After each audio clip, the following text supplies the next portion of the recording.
Nós estamos estudando sobre vocação eficaz, pela Confissão de Fé de Westminster, o que a Confissão de Fé aponta na questão dessa doutrina bíblica, quais são os textos e o que ela tem a dizer sobre o chamado eficaz.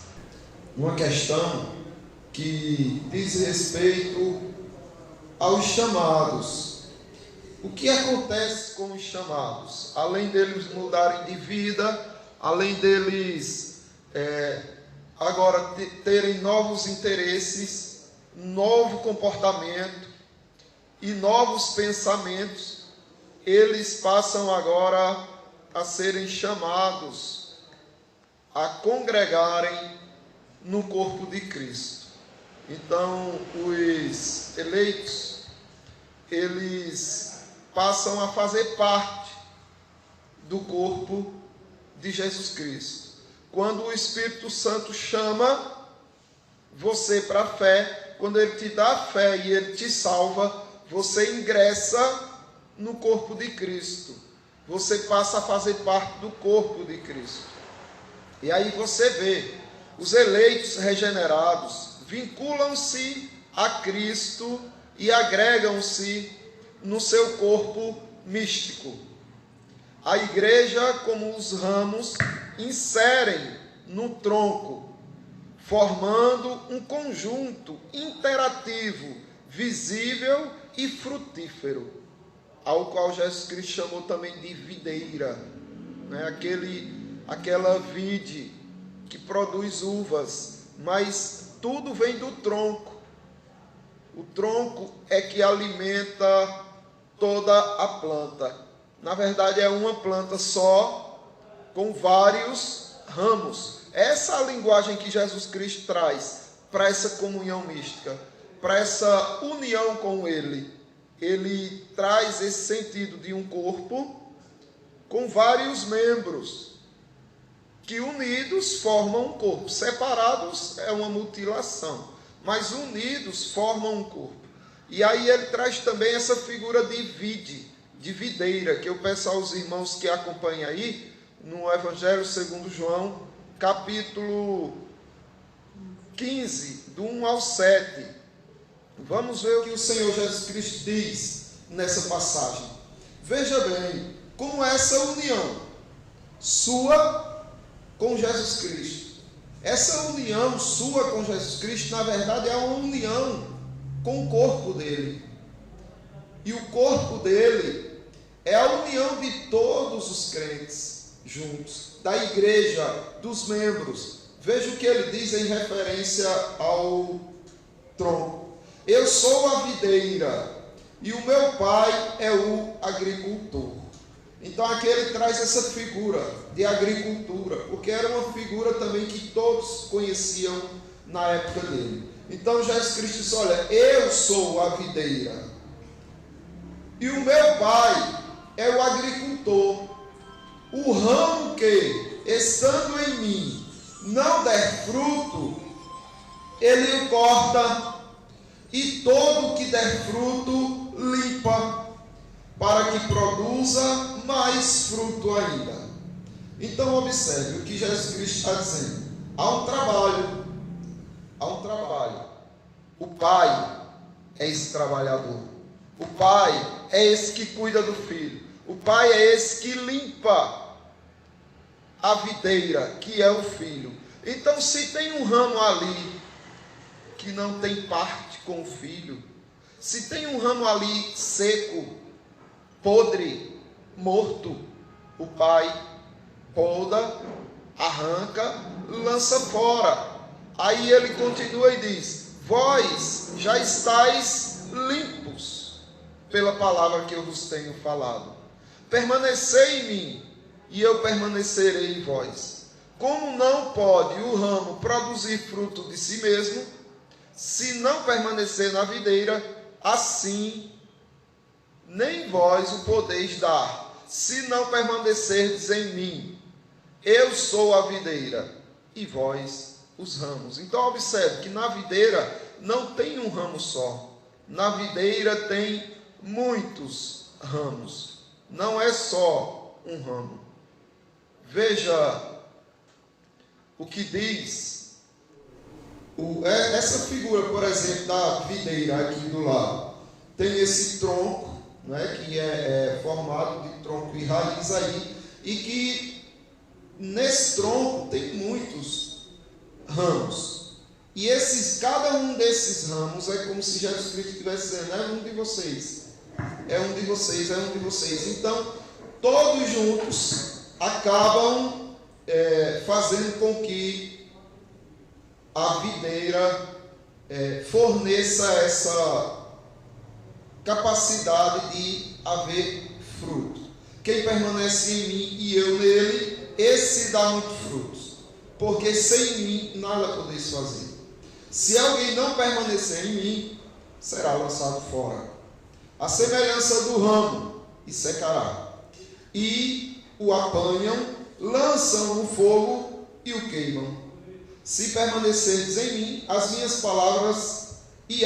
palavras permanecerem em vós, pedireis o que quiserdes e vos será feito. Então entra até aqui para a questão da oração que tivemos agora há pouco, não é?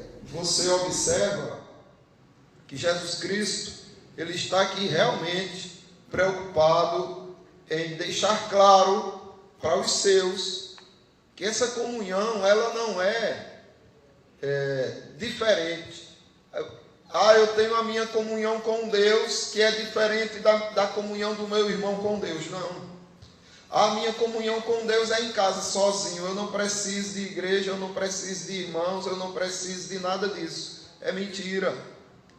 Porque essa comunhão, são todos unidos em Cristo. Todos ligados em Cristo. Se você não está ligado em Cristo, se você se liga em Cristo fora, se você olha e diz: olha, eu estou ligado em Cristo, eu estou unido em Cristo, e aí você olha para um lado, para outro e vê que só você está. Ou seja, você acredita sinceramente que você é um ramo solitário. Cristo é o tronco, não é? Cristo é a vinha, e está lá você sozinho. Não, eu estou sozinho, eu não tenho outros ramos comigo, eu estou sozinho. Não existe isso. Esse não foi o ensinamento que Cristo trouxe. O ensinamento é que Ele é a vide, não é? A videira, e você está junto com outros, unidos em Cristo. E aqueles que não estão unidos, o que foi que o Pai disse que faria? Jesus Cristo disse que o Pai faz o quê? Corta e lança fora. Corta e lança fora. Ou se une juntamente com os ramos verdadeiros, ou é ramo verdadeiro, ou vai ser cortado, se não produz fruto. Aconteceu um corte desse. Vocês lembram na história da Bíblia? Quem foi cortado? E de Judá para a Babilônia, aí foram vários, ali não tem um número contado. Sim. De tanto galho que foi cortado ali. Ali foi feito, quem trabalha em roçado sabe o que é broca. Isso. Ali foi feito. E teve mais outra. Depois, ele falou para Ezequiel, lá no Vale de Osso Seco, que ele profetizasse, porque o povo quem era aquele osso seco? Uhum. E ou o povo se alertava para o Senhor, ou também era cortado. Isso, irmã, isso daí. É o que Paulo vai dizer aqui pelo Espírito Santo na epístola aos Romanos. Na sua epístola aos Romanos. Veja o que é que Paulo diz aqui. Capítulo 11, do 17 ao 23. Se, porém, alguns dos ramos foram quebrados, que é o que a irmã falou, se o povo de Israel foi quebrado, e tu, oliveira brava, que tu era gentil, tu era uma oliveira brava, mas ele, com o poder dele, te pegou, fostes enxertados. Vocês já viram algum enxerto? Já ouviram falar disso? O sinal eu tenho plantas enxertadas. Sim, a senhora tem na sua, no seu sítio plantas enxertadas. Pronto. É o que que Jesus Cristo está dizendo aqui a Paulo? Que os judeus, eles foram quebrados, muitos judeus foram arrancados da planta. E você, gentil, foi enxertado pelo Pai. E agora você faz parte da planta. Só que veja o que é que ele diz: foste enxertados em meio deles, e te tornastes participantes da raiz e da seiva da oliveira. Não te glories contra os ramos, porém, se te gloriardes, sabe que não és tu que sustentas a raiz, mas a raiz a ti. Certo? Então, é o próprio Cristo que sustenta o indivíduo na sua igreja. Porque a linguagem aqui, meus irmãos, não é de perder salvação. Entendeu? Não é que, olha, uns perderam a salvação, que tinham a salvação. Não, aqui é uma linguagem, é uma fala para a igreja visível. Para a igreja visível temer e se submeter ao que as Escrituras dizem. Por isso que ele está dizendo aqui, olha, tema, não se glorie não. Por quê? Dirás tu, o 19, alguns ramos foram quebrados para que eu fosse enxertado. Bem, pela sua incredulidade foram quebrados. Tu, porém, mediante a fé, estás firmes. Não te ensoberbeças, mas teme, porque a soberba é um sinal de incredulidade. Se o sujeito está na igreja visível, se ele está participando de tudo, e agora ele começa a se vangloriar, se achar, e excluir a graça de Deus na vida dele, e se torna soberbo, aí ele também está expressando que não tem fé. E esses que não têm fé são quebrados, arrancados, lançados fora. Porque se Deus não poupou os ramos naturais, também não te poupará. Ramos naturais no sentido de nação de Israel, a nação escolhida por Deus. A igreja do Velho Testamento era Israel. E muitos deles foram arrancados por causa da incredulidade. Mas aí você diz que está na igreja por causa da tua fé. Tudo bem. Mas se você começa a se achar, se sentir soberbo, achar que não precisa e que você acaba manifestando que realmente você nunca teve fé. Você manifesta a tua incredulidade. Considerai, pois, a bondade e a severidade de Deus. Para com os que caíram, severidade. Mas para contigo, a bondade de Deus. Se nela permaneceres, de outra sorte, também tu serás cortado. Eles também, se não permanecerem na incredulidade, serão enxertados de novo. Olha que coisa linda. Deus arrancou muitos judeus para que você entrasse. Mas se algum desses judeus recebeu o dom da fé, eles são enxertados também com você. Pois Deus é poderoso para enxertar de novo. Então isso é graça. Isso é o chamado eficaz. Deus pegou você das trevas e colocou para o reino dele. Enxertou você na videira, enxertou você na oliveira, quando você era erva brava, oliveira brava. Uma comunhão que forma um só. Essa comunhão, ela é incrível, não é? O chamado eficaz, ele tem tudo a ver com comunhão. O chamado eficaz tem tudo a ver com comunhão. Porque quando você é chamado do mundo, você é tirado da comunhão que você tinha com o mundo, com as trevas. Você era aliado de Satanás e nem sabia. Você trabalhava arduamente pelo reino das trevas e nem sabia. E agora Cristo vai lá, invade o reino das trevas, arranca você de lá, traz você para o reino da luz. Para quê? Para você se unir a esse povo que ele está resgatando. Então é uma comunhão que forma um só. Veja, não é uma comunhão de várias pessoas, é a comunhão de muitos, na verdade, que formam um corpo só. Deus chama os seus eleitos, justifica-os, regenera-os e os coloca na comunhão dos santos, que é o corpo do eleito dos eleitos, Jesus Cristo. A comunhão dos santos, essa comunhão que nós temos uns com os outros e com outras igrejas fiéis, ela é a comunhão dos santos, é a comunhão do corpo do eleito do Pai. Quem é o eleito do Pai? Jesus Cristo.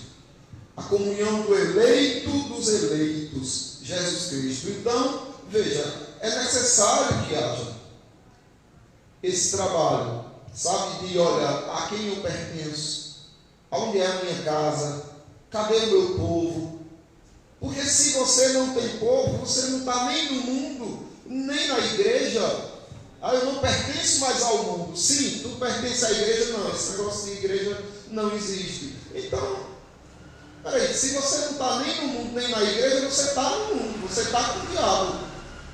Não tem para onde correr. Veja só, o que é que diz 1 Coríntios capítulo 12, versículo 27.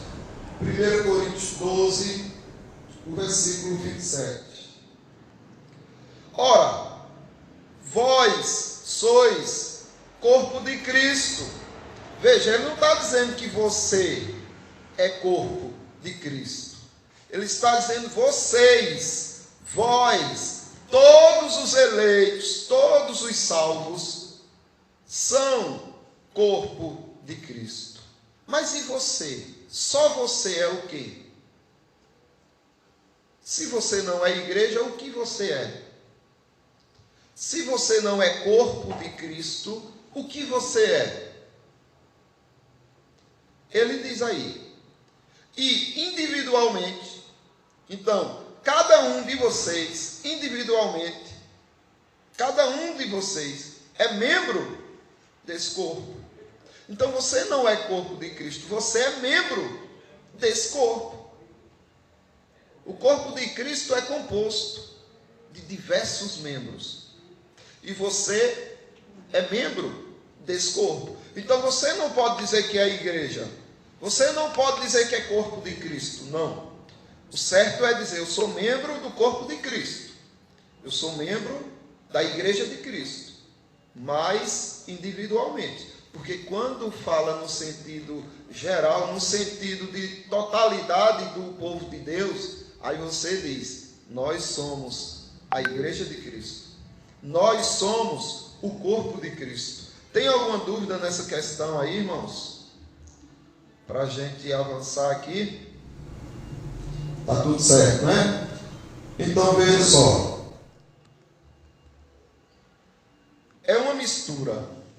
É uma mistura que confunde quando você se envolve com o mundo. Ou quando o mundo se envolve com você. Quando a igreja se mistura lá fora com o mundo, há confusão. Quando a igreja deixa o mundo entrar dentro dela, há confusão. E quem é o mais interessado por essa confusão, por essa mistura? O diabo. E Jesus Cristo deixou isso bem claro. Veja só o que é que acontece. O diabo pode plantar o joio no trigal institucional de Cristo, certo? Não num trigal espiritual. Ele não consegue implantar joio na igreja invisível, mas ele implanta joio na igreja visível. Mas ele pode plantar na igreja visível. Mas Deus não semeia o seu trigo no campo do joio. É interessante isso. Porque no campo do maligno, não. Deus, observe que Jesus Cristo disse que plantou. Ele plantou no seu terreno só trigo. Aí o inimigo faz o quê? O inimigo invade o terreno, invade o reino visível de Cristo, que é aqui a igreja, e joga também o joio lá, que é para dar confusão. Isto é, Cristo não tem servos integrados no mundo e associados aos agentes militantes de Satanás. Não existe isso. Existe joio aqui dentro, mas crente lá fora, ou comungando com o joio, trigo comungando com o joio, não. Agora o joio vem comungar com você. E você permite, por quê? Porque você nem sabe que o sujeito é joio, que o indivíduo é joio. Veja aí o que Jesus Cristo diz, no Evangelho segundo Mateus, capítulo 13, do versículo 24. Outra parábola lhe propôs, dizendo: o reino dos céus é semelhante a um homem que semeou boa semente no seu campo. Onde está o campo de Cristo? A igreja. É aqui, ó. O Senhor Jesus Cristo está semeando. Pega lá, transforma e traz para a igreja. Pega, transforma e traz para a igreja. Então Jesus Cristo vai trazendo, o Senhor Jesus Cristo vai trazendo os seus, tirando do mundo e colocando na igreja, no seu campo. Mas, enquanto os homens dormiam, veio o inimigo dele e semeou o joio no meio do trigo e retirou-se, para ninguém perceber que houve uma invasão ali, para ninguém perceber que foi introduzido algo estranho ali. Então, Satanás ele é tão malicioso, né, que Cristo chama eficazmente os seus e planta na sua igreja, planta nessa comunhão maravilhosa. Só que o inimigo vem e entra também. Quando é que ele entra? Quando os fiéis do Senhor estão cochilando. Quando o crente dá chance. Aí entra e planta. O inimigo que semeou, Jesus Cristo diz no versículo 39, é o diabo. E a ceifa a consumação dos séculos, e o ceifeiro os seus anjos. Então, meus irmãos, não há ingresso no mundo. Os chamados, eficazmente, eles não ingressam no mundo. Eles pertencem ao reino de Cristo. Eles pertencem à igreja. Eles pertencem ao corpo de Cristo. Então não pode haver essa harmonia de você com o povo do mundo. Ainda há, no sentido natural, de olha, vamos falar de alguma coisa aqui, de trabalho, vamos falar de diversão, vamos falar de uma coisa ou outra. Aí há, lá fora, uma certa harmonia. Porque Paulo disse, olha, eu não digo para vocês saírem, não terem comunhão com as pessoas do mundo. Porque desse jeito vocês iam ter que sair do mundo. É impossível. Mas o que ele quer é que você não se misture com os costumes imundos. Porque ele diz, olha, mas não tenham comunhão com aqueles que se dizem irmãos e são incrédulos, profanos, idólatras, mentirosos. Esses daí, nem ao menos sentem para comer com eles. Porque senão é como se você estivesse equiparando a igreja a isso. O sujeito é tudo isso que não presta, é um joio, e aí está na igreja e você está com ele lá comungando. Quem vê vai dizer, a igreja é assim, porque vai colocar você igual a ele. Então é preciso que haja uma separação, em certo sentido. E aquelas pessoas que são do mundo, que estiverem com você, tem que se moldar ao teu comportamento. Você pode sim andar e conversar e ser amigo deles. No entanto, eles têm que se moldar ao seu comportamento. E não você se moldar ao comportamento deles ou aceitar que eles falem coisas profanas, blasfemem de Deus, façam coisas erradas e você ali comungando com eles. Não. Quando condenaram Jesus Cristo, por Jesus Cristo estar comendo com pecadores, Jesus Cristo disse, sim, eu vim salvar doentes, perdidos. Eu vim buscar os perdidos, não vim buscar os que se acham que estão encontrados. Não, eu vim curar os doentes. No entanto, veja, o que é que Jesus Cristo está dizendo? Jesus Cristo estava com eles ali, trazendo benefício para eles.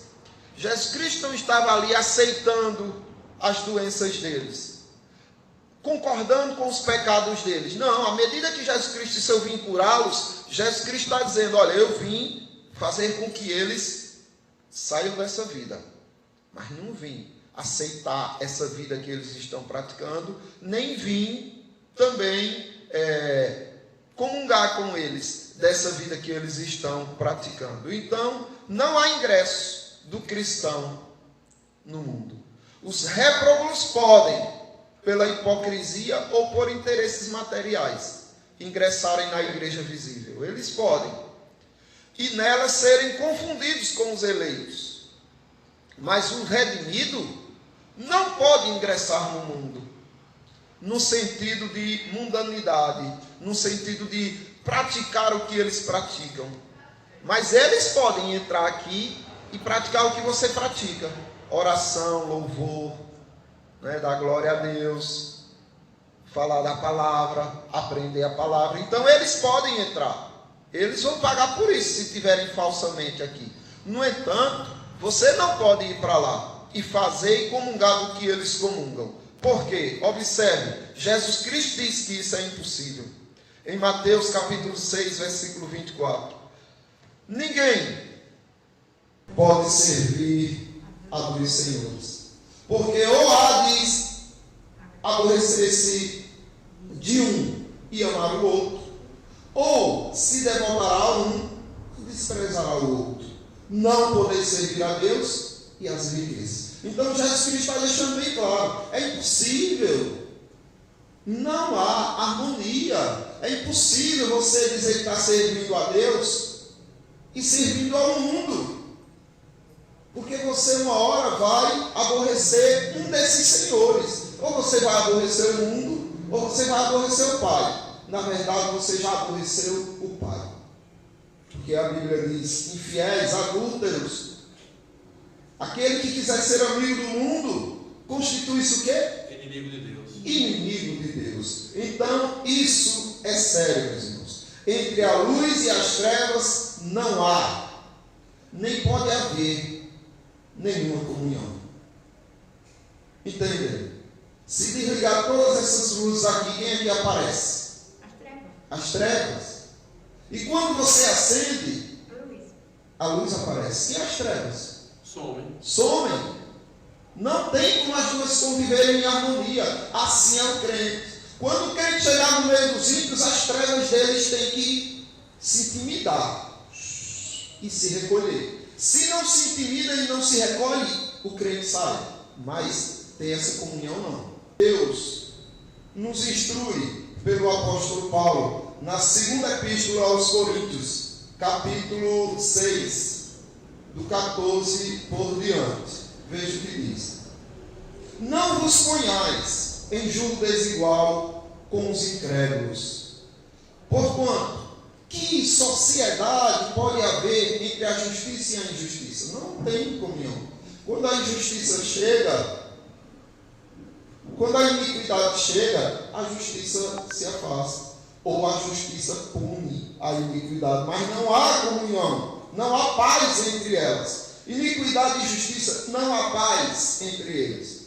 Ou que comunhão da luz com as trevas? Que harmonia entre Cristo e o maligno? Ou que união do crente com o incrédulo? Que ligação há entre o santuário de Deus e os ídolos? Porque nós somos santuários do Deus vivente. Aí Deus entra e mostra como tem que ser. Como Ele próprio disse, habitarei e andarei entre eles. Serei o seu Deus e eles serão o meu povo. Por isso, retirai-vos do meio deles. Separai-vos, diz o Senhor. Não toqueis em coisas impuras, e eu vos receberei. Serei o vosso Pai, e vós sereis para mim filhos e filhas, diz o Senhor Todo-Poderoso. Isso aqui, meus irmãos, é Deus dizendo, olha, eu ando com vocês. Para onde vocês estão me levando?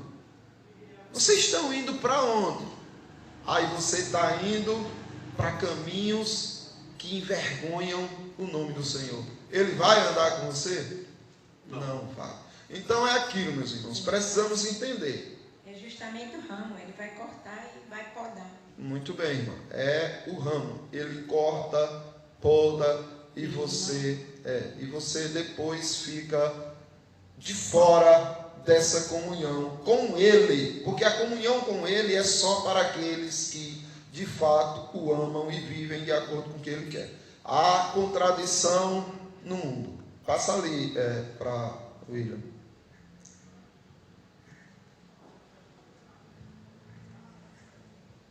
Então, Júlio, eu já passei por uma situação dessa fase, né? Dizer assim para mim: olha, William, não se preocupe não, eu pago para você. Então entra e deixa comigo, eu pago, então não precisa você entrar não. Eu falei assim: tá, calma aí, meu velho, você tá brincando comigo, né? Não, é sério, é sério. Eu pago. Aí falou: porra, bicho, eu fiquei tão triste sobre essa palavra que tu falou pra mim. Tu sabe que eu sou cristão e eu tenho que conviver com essas opiniões suas. Nossa, você não sabe a tristeza que Deus tem por você nesse momento. E eu vejo, é tão interessante que diz assim no Senhor: uma árvore que ela não dá fruto, ela é cortada e lançada no fogo.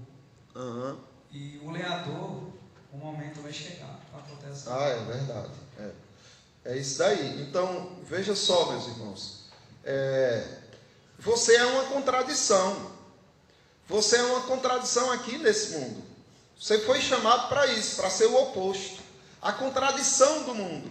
O mundo tem que olhar para você e tem que ficar confuso, ou irritado, chateado com você, triste com você. Os sentimentos do mundo para com você têm que ser todos opostos a qualquer satisfação. Veja bem, o servo de Deus está no mundo em contradição ao mundo, opondo-se às trevas que nele existem, que no mundo existem, e iluminando o ambiente onde o Salvador o inseriu. Foi para isso que Cristo te inseriu aqui no mundo. Foi por causa disso que Cristo te salvou e não já te levou para a glória. Porque Ele podia fazer isso. Não, salvei minha serva, salvei meu servo, vou deixar eles aí não. Eu quero eles comigo. E já levar você. Mas Ele não fez isso. Ele te chamou e disse: fique aí. Tipo lá o gadareno, né, que tinha uma legião de demônios. Quando disse: não, eu quero ir com o Senhor, e subiu no barco e queria ir com Cristo, porque Cristo o chamou para a vida eterna, o chamou para a salvação. Jesus Cristo: não, eu vou embora com meus apóstolos, você vai ficar aí. Anuncie na cidade, anuncie a seus pais. Ou seja, traga luz para essa cidade de trevas que mandou Cristo ir embora. Por causa dos porcos. Preferiram os porcos a Cristo. Vai embora daqui, a gente não quer você aqui. Cristo disse: eu vou, mas vai ficar uma luz aí. E aquela cidade teve uma luz. Por quê? Porque você foi chamado para isso, para ser contradição, para ser luz no meio das trevas. Por isso que Jesus Cristo diz no Evangelho segundo Mateus, capítulo 5, versículo 14 por diante: vós sois, vocês são a luz desse mundo de trevas. O que aconteceria se Cristo tirasse você daqui? O Pai lança fogo na terra. O Pai consome a terra. Ele só não faz isso porque ainda há uma luz aqui, você. Enquanto tiver uma luz aqui, o Pai não destruirá essa Sodoma e essa Gomorra. Agora, quando Ele tirar, como tirou Ló, que ficar só o mundo, o fogo desce. Não se pode esconder a cidade edificada sobre um monte. Ela vai brilhar, ela brilha para cima, não tem como. De longe você vê a luz dela subindo. Nem se pode acender uma candeia para colocá-la debaixo do alqueire, porque vai mostrar que ali tem uma coisa diferente, tem uma luz ali. Mas se coloca no velador e alumia a todos os que se encontram na casa. Aí ele diz: assim brilhe também a vossa luz diante dos homens, para que vejam as vossas obras e façam o quê? Glorifiquem a vosso Pai que está nos céus. Então é para isso que você está aqui. Foi para isso que você foi chamado, para ser contradição nesse mundo, para o mundo dizer, existe um outro estilo de vida além desse que eu pensei que existia? Que luz é essa que me incomoda tanto? Agora, se você começa a comungar com esse povo, isso não te entristece, isso não te aborrece, isso não te deixa mal diante do teu Salvador, é porque, na verdade, você pensava que estava na planta, né? Você era um ramo que pensava que estava na videira, mas não estava. O Pai vai arrancar e lançar fora. Agora, aquele que está na videira, ele faz o quê? Ele dá muito frutos. Então vamos lá, né, irmãos? Vamos mostrar para esse mundo o que é ter comunhão com o nosso Senhor e Salvador Jesus Cristo, para que eles queiram também conhecer, né? O que é que nos torna tão diferentes, tão cheio de esperança, tão cheio de alegria, tão cheio de vigor. O que é que tu tem de diferente? É a videira. Eu fui enxertado na videira, não é? Então, meus irmãos, alguma dúvida, pergunta, questionamento? Se não há,